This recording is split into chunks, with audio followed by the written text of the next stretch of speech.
Here, and today, oil on a whole food vegan diet, a recent study that came out on it. And yes, I'm sorry, we're covering this topic again. It just can't go away. But recently I was saying, wouldn't it be so interesting if we just had a study comparing people on a whole food vegan diet with oil versus without oil, and really oil a lot, as well as making a oil ranking video. And I will say extra virgin olive oil did quite well on that. But we have to remember where a lot of that anti-oil sentiment started, and that was Dr. Esselstyn on stage saying no oil, even extra virgin olive oil, when talking about treating his cardiovascular patients. And of course, he's seen astounding results putting people on a whole food vegan diet without oil. And lightning fast reminder, that was this study where he had 177 patients over the years stay on the diet, and of them they had a 0.6% rate of adverse events.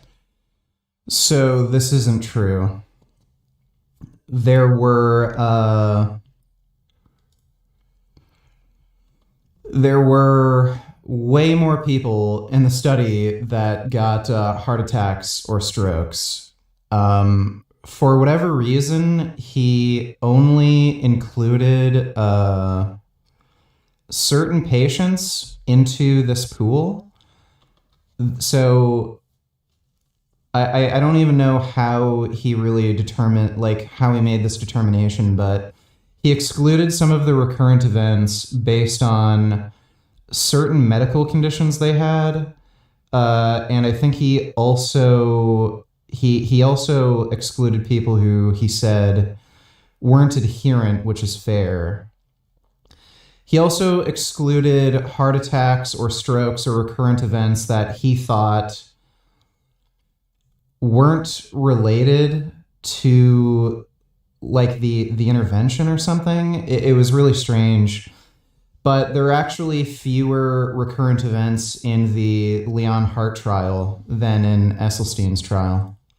Well, the 20 people that... And that trial included olive oil in the dietary intervention. Quit had a 60%. It's not perfect math, but it's also incredible math. But of course, the idea to stay away from extra virgin olive oil was seen as like insane, especially because it's part of that healthy Mediterranean diet, etc. We'll get more into that, but I did even caution against that in my video. We'll elaborate more on the nuances of that and newer data as well. But my concern was, look, if you're really pounding down some extra virgin olive oil, even, you can start, adding up the grams of saturated fat, which we'll look at here in a second with the study. And of course, saturated fat raises LDL, which is causally linked to atherosclerosis. So the study at hand was asking, is there an LDL difference? That was their main question. However, they looked at a bunch of other markers. We get some inflammation marker results, glucose results as well, which are super interesting. But let's just get right to it. It is this study, which was published very recently, and it was on 40 individuals and is a randomized crossover trial. These subjects averaged at the age of around 65, and they all started off just on a standard meat including diet.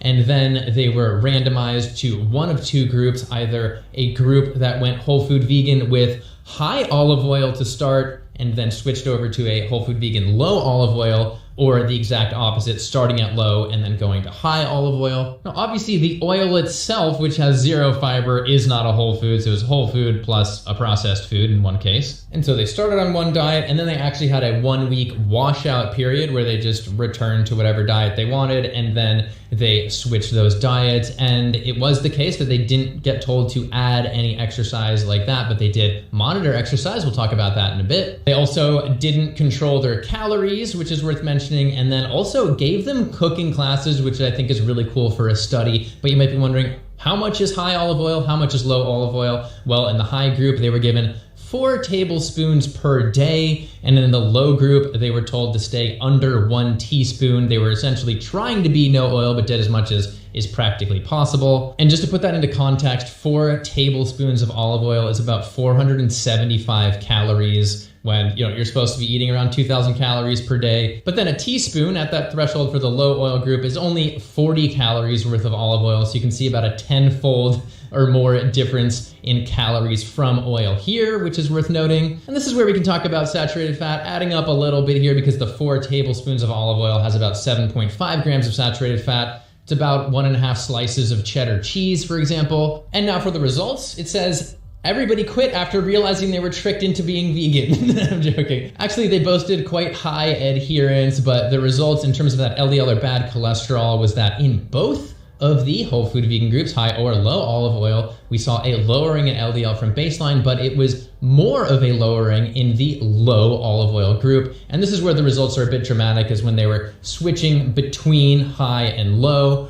Comparing that from this chart, we can see that from high to low olive oil, there was a 13-point drop in LDL, and from low. This is the difference in mean. This doesn't actually tell you what the difference was. Rumor has it, Mike the vegan wanna oil you up.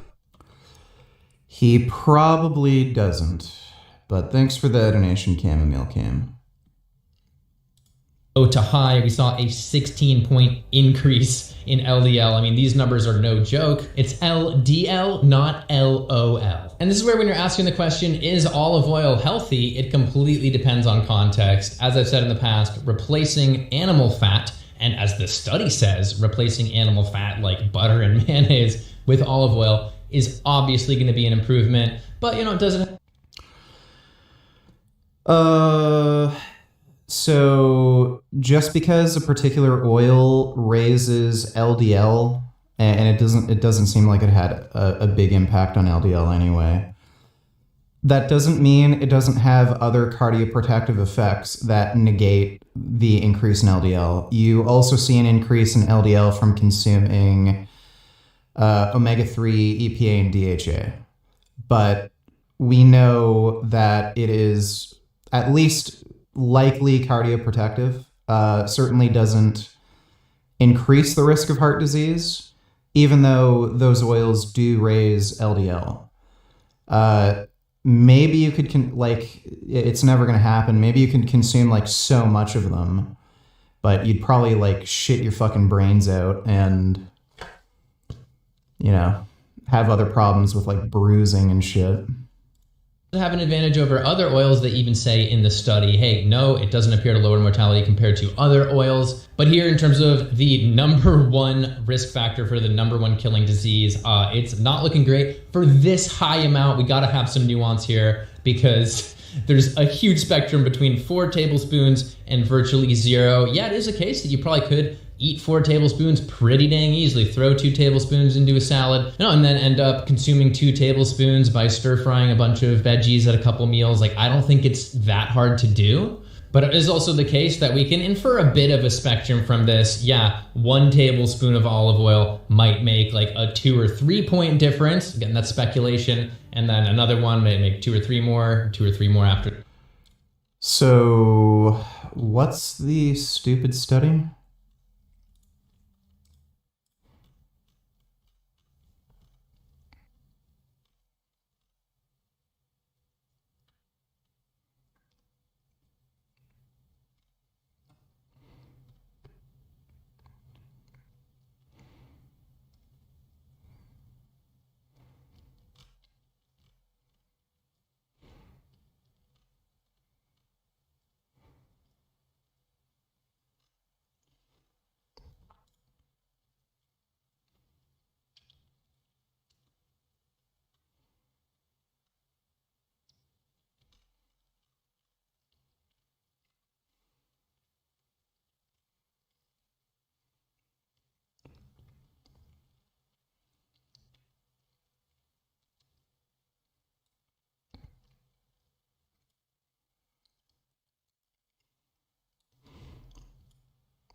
Figure represents LDL-C by each 4-week period and by sequence of diet randomization.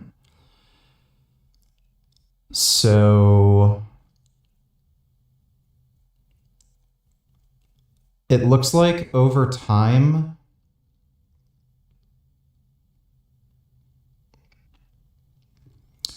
their LDL decreased, regardless of whether they were on olive oil or not.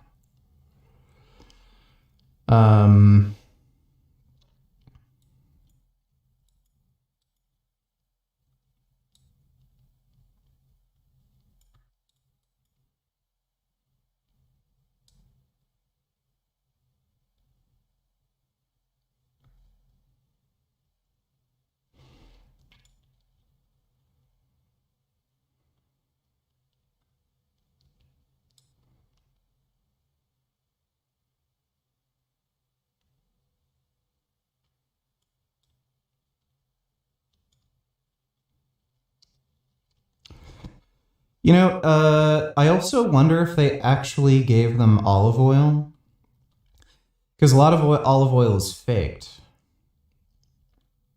So what olive oil did they give them a specific bottle?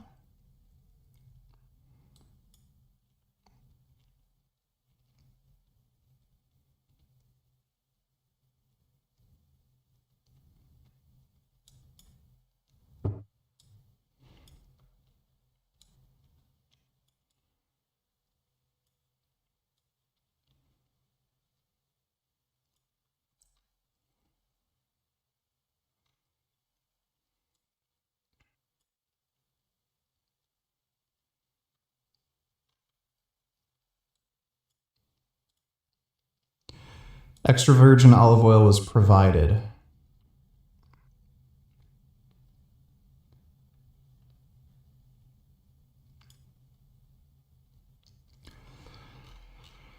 Maybe they did verify that it was actual olive oil, because a lot of it is totally fake.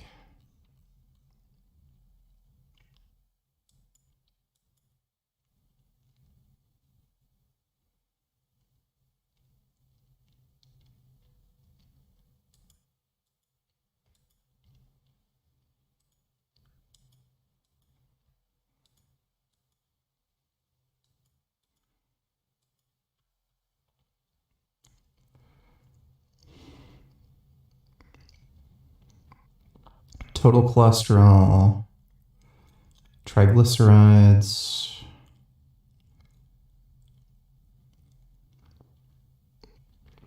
ApoB, LP little a.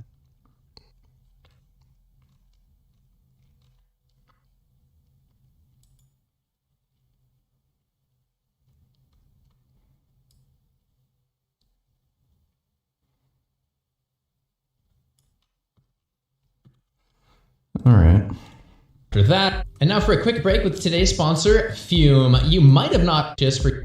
You could suggest that extra virgin olive oil may not be the beneficial additive of a Mediterranean diet. In addition to that, after following a low extra virgin olive oil pattern could impede further LDL. Yeah, what's his name? Brian Johnson swears by it. He says it's like the best food you can eat. Reduction, so really a missed opportunity. But this is where I'm sad that they didn't look at artery function or flow-mediated dilation, because it was a study that I've shown in the past by Vogel that showed worse artery function, but we're at a point.